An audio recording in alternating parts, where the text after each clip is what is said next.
Lord. എൻ്റെ എല്ലാ കൂട്ടുകാർക്കും യേശുക്രിസ്തുവിൻ നാമത്തിൽ സ്നേഹവന്ദനം. പുതുവർഷത്തിൽ പുതുചിന്തകൾ എന്ന ടോപ്പിക്കിനെ ആസ്പദമാക്കി ചില പ്രത്യേക ചിന്തകൾ എൻ്റെ പ്രിയപ്പെട്ട കൂട്ടുകാരുമായി ഞാൻ പങ്കുവെക്കുവാൻ ആഗ്രഹിക്കുന്നു.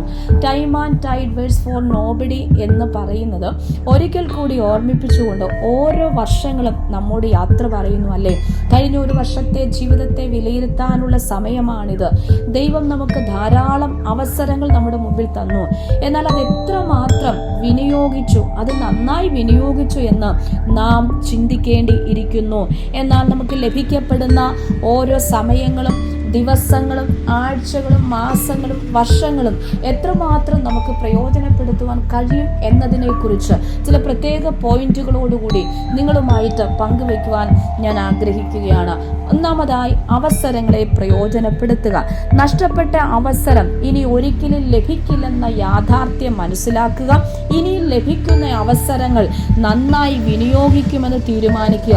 അപ്പോൾ നഷ്ടപ്പെട്ട അവസരങ്ങളെ ഓർത്ത് നാം ആകുലപ്പെടാതെ, നഷ്ടപ്പെട്ട അവസരങ്ങളെ ഓർത്ത് നാം പ്രയാസപ്പെടാതെ, ഇനിയും നമ്മുടെ മുൻപിൽ ലഭിക്കാൻ പോകുന്ന അവസരങ്ങളെ എങ്ങനെ നന്നായിട്ട് വിനിയോഗിക്കാൻ കഴിയും, എങ്ങനെ അതിനെ പ്രയോജനപ്പെടുത്തുവാൻ കഴിയും, അതിനുള്ളതായ കാര്യങ്ങളെ കുറിച്ചുള്ള ശരിയായിട്ടുള്ളൊരു തീരുമാനം എടുക്കുവാൻ ഇടയാകട്ടെ. രണ്ടാമതായി പറയുക, പണത്തെ ശരിയായി സൂക്ഷിക്കുക. മറ്റുള്ളവരെ പോലെ ആകാനും അവരുടെ ജീവിതശൈലി പിന്തുടരുവാനും ശ്രമിച്ചവർക്കൊക്കെ പണത്തെ ശരിയായി വിനിയോഗിക്കാൻ കഴിഞ്ഞിട്ടില്ല. ഈ കാലഘട്ടങ്ങളിൽ അതിനെക്കുറിച്ചുള്ളതായ അനവധി വാർത്തകൾ മാധ്യമങ്ങളിലൂടെ നാം കണ്ടും കേട്ടും അറിഞ്ഞും കൊണ്ട് ഇരിക്കുന്നു. എന്നാൽ ഞാൻ ചോദിക്കട്ടെ, നിങ്ങൾക്ക് പണമില്ലെന്നറിഞ്ഞിട്ടും കൂട്ടുകാരെ പോലെ എല്ലാം ചെയ്യുവാനായി പണം കടം വാങ്ങിയ കൂട്ടത്തിലാണോ നിങ്ങൾ? കൂട്ടുകാർക്കുള്ളത് പോലെയെല്ലാം എനിക്കും വേണമെന്ന് പറഞ്ഞ് മാതാപിതാക്കളെ പലതും വാങ്ങുവാൻ നിർബന്ധിച്ചിട്ടുണ്ടോ? എന്നാൽ അത് തിരുത്താനുള്ള സമയമാണിത്. എനിക്ക് ഞാനായാൽ മാത്രം മതി, ദൈവം എന്നെക്കുറിച്ച് ആഗ്രഹിക്കുന്നത് മാത്രം എനിക്ക് ചെയ്താൽ മതി, ഇതാവട്ടെ നിങ്ങളുടെ തീരുമാനം. ദൈവം ആഗ്രഹിക്കുന്നത് പണത്തെ നിങ്ങൾ നിയന്ത്രിക്കണമെന്നാണ്. പണം ഒരിക്കലും നിങ്ങളെ നിയന്ത്രിക്കുവാൻ അനുവദിക്കരുത്. നിങ്ങൾ ഈ ഭൂമിയിലേക്കൊന്നും കൊണ്ടുവന്നില്ല, എല്ലാം ദൈവം തന്നതാണ്. ആകയാൽ ദൈവം നൽകിയ പണത്തെ ശരിയായ ആവശ്യത്തിന് മാത്രം ഉപയോഗിക്കുക. അനാവശ്യമായ കാര്യങ്ങൾക്ക് ഉപയോഗിക്കില്ലെന്ന് തീരുമാനിക്കുക.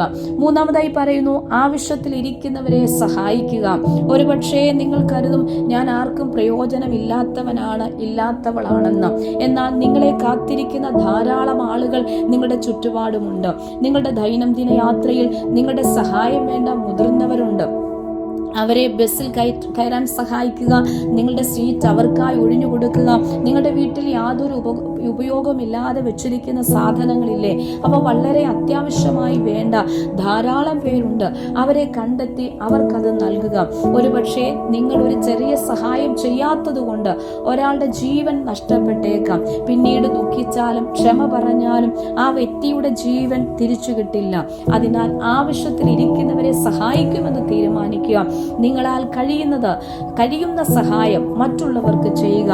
ദൈവത്തിന്റെ വചനത്തിൽ സദൃശവാക്യങ്ങളുടെ പുസ്തകം 3-ാം അധ്യായത്തിന്റെ 27-ാമത്തെ വാക്യത്തിൽ പറയുന്നു, നന്മ ചെയ്യുവാൻ നിനക്ക് പ്രാപ്തിയുള്ളപ്പോൾ അതിന് യോഗ്യന്മാരായിരിക്കുന്നവർക്ക് ചെയ്യാതിരിക്കരുത്. അതെ, 4-ാമതായി ഇവിടെ പറയുകയാണ്, മറ്റുള്ളവർക്കായി പങ്കുവെക്കുക. നിങ്ങൾക്കുള്ളതെല്ലാം നിങ്ങളുടെ മാത്രമാണെന്ന് കരുതരുത്. അതിന്റെ പ്രയോജനം മറ്റുള്ളവർക്കും കൂടി പങ്കുവെക്കുവാൻ തയ്യാറാകുക. ഈ പ്രവൃത്തിയിലൂടെ നിങ്ങൾ നിങ്ങളുടെ വ്യക്തിത്വം പ്രകടമാക്കുക.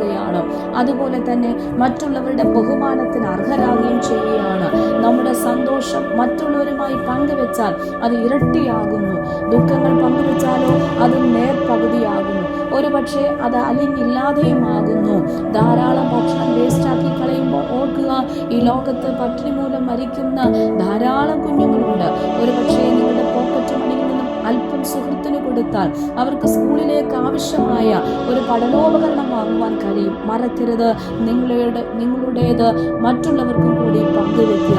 അങ്ങനെയെങ്കിൽ എൻ്റെ പ്രിയ കൂട്ടുകാരെ, ഈ ചിന്തകൾ നിങ്ങളുടെ ജീവിതത്തെ മാറ്റിമറിക്കട്ടെ. അവസരങ്ങളെ പ്രയോജനപ്പെടുത്തുക. പണത്തെ നിങ്ങൾ ശരിയായി സൂക്ഷിക്കുക. ആവശ്യത്തിലിരിക്കുന്നവരെ നിങ്ങൾ സഹായിക്കുക. മറ്റുള്ളവർക്കായി പങ്കുവെക്കുക. ഈ തീരുമാനങ്ങളിലൂടെ നല്ല വർഷങ്ങൾ നിങ്ങളുടെ ജീവിതത്തിൽ കൈവരുവാൻ സർവശക്തനായ ദൈവം നിങ്ങളെ സഹായിക്കട്ടെ എന്ന് ഓർപ്പിച്ചുകൊണ്ട് എൻ്റെ ഈ ചെറിയ ചിന്തയിൽ നിന്ന് ഞാൻ വിരാമം കുറിക്കുന്നു. കർത്താവിൻ്റെ എല്ലാ കൂട്ടുകാരെയും അനുഗ്രഹിക്കുമാറാകട്ടെ.